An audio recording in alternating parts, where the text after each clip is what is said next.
Salam alaikum Matalid. Azul, bonjour. Bon, l'excellent journal Algérie 54 a fait un petit article suite à l'interview de Macron.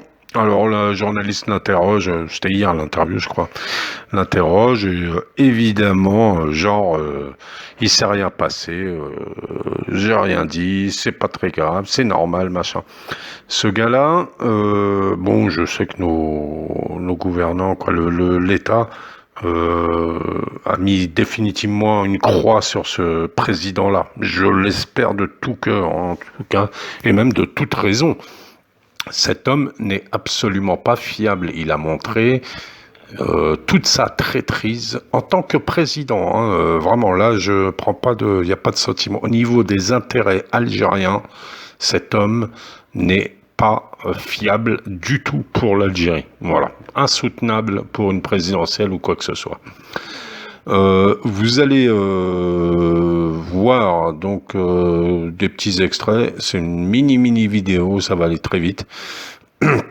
2 mini extraits de l'interview, ça suffit largement. Si vous voulez aller la voir ou vous connecter, vous la verrez.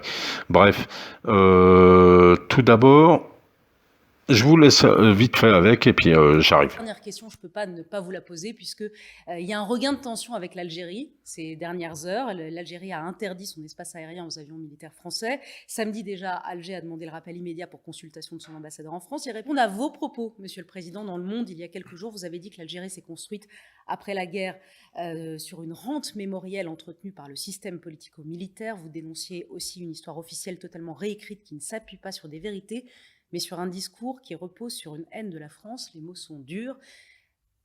Vous les maintenez ? Ce qui se passe aujourd'hui est une crispation qui est la réplique de ce que nous avions connu au printemps 2020. Je rappelle, l'Algérie avait déjà rappelé son ambassadeur suite à un reportage, d'ailleurs du même journaliste.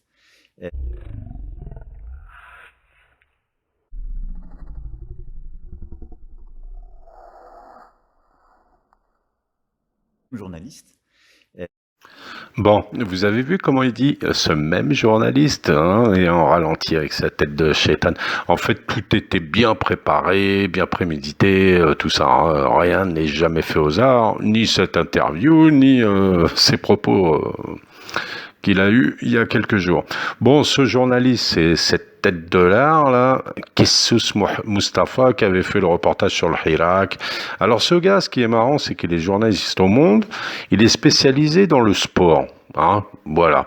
Et j'ai fait la liste de tous ces reportages et articles qu'il a dans Le Monde.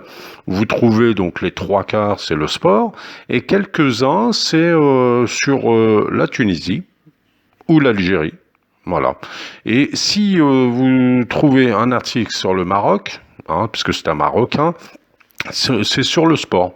Voilà. Sinon, quand c'est de la politique, etc., vous trouvez surtout l'Algérie, les harkis algériens, bien sûr, et un peu de Tunisie. Voilà. Donc, bah tiens, il y a une Algérienne qui parlait de lui il y a quelque temps. J'avais mis la vidéo. Je vous mets l'extrait de ce qu'elle dit de ce gars-là. جا دار لكم ليميسيون هذاك الكلب هذاك الطحان تاع فرنسا هذاك تاع لاسيس اوكي جو برونونس ميم با سون نون هذاك جا اللي يجي يسقسيه يعطي له نعطيك لانفورماسيون في بليدي مشي ودن. Moi, j'ai le plus grand respect pour le peuple algérien. Mais vous n'avez jamais connu la colonisation. Qu'est-ce que vous venez m'embrouiller avec ça? Non, vous, votre génération, elle doit regarder l'œuvre. Moi, j'ai le plus grand respect pour le peuple algérien. Voilà, bah, toute son hypocrisie, vous la voyez. Hein. Donc j'ai le plus grand respect pour le peuple algérien. Quand quelqu'un lui dit est-ce que vous pouvez reconnaître l'histoire, quelqu'un du peuple lui dit qu'est-ce que tu m'embrouilles avec ça. Vous voyez, hein. Donc ce gars-là, zéro scrupule, zéro.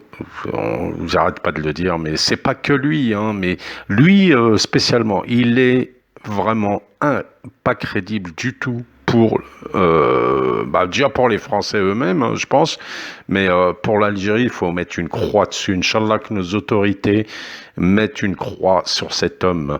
Voilà, on peut pas mettre une croix sur un président d'un État, quel qu'il soit, bien sûr, mais vraiment, cet homme-là, j'espère que l'Algérie va sortir des dossiers secrets sur le financement de sa campagne pour le casser en France.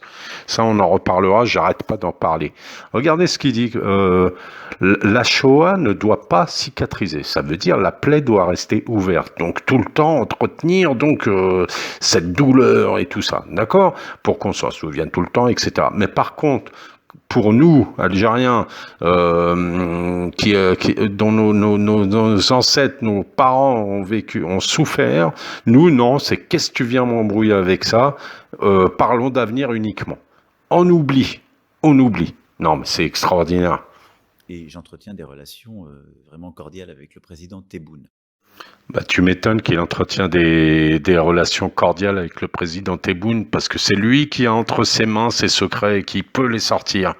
Voilà, c'est tout. C'est lui qui les a entre ses mains. En dehors du rapport président à président, ça c'est autre chose. Le rapport d'intérêt d'État à État, ça c'est autre chose. Mais moi je parle d'affaires personnelles, Macron et la corruption avec la SABA. Je vous dis, cette affaire, faut qu'elle sorte absolument, et qu'ils en parlent partout. Parce que depuis 2019, vous avez eu quelques petits articles dans quelques petits journaux. Depuis, plus personne n'en parle. Ça a été archi étouffé. Il faut que cette affaire ressorte avec des nouveaux éléments. Voilà, essayez d'en parler tout le temps dans vos commentaires, je ne sais pas, chacun, mais il faut bon, hélas, ma chaîne, elle fait très peu de vues, donc bon. Mais معليش.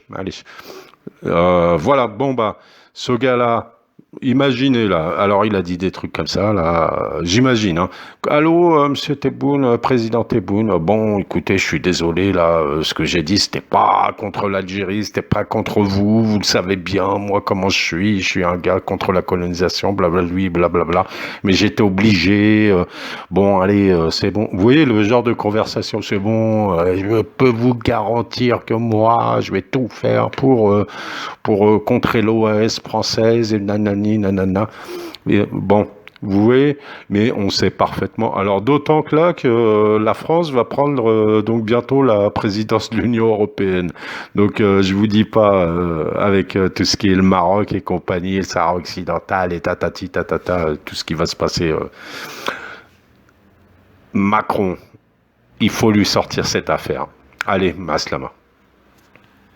On va revoir ces images.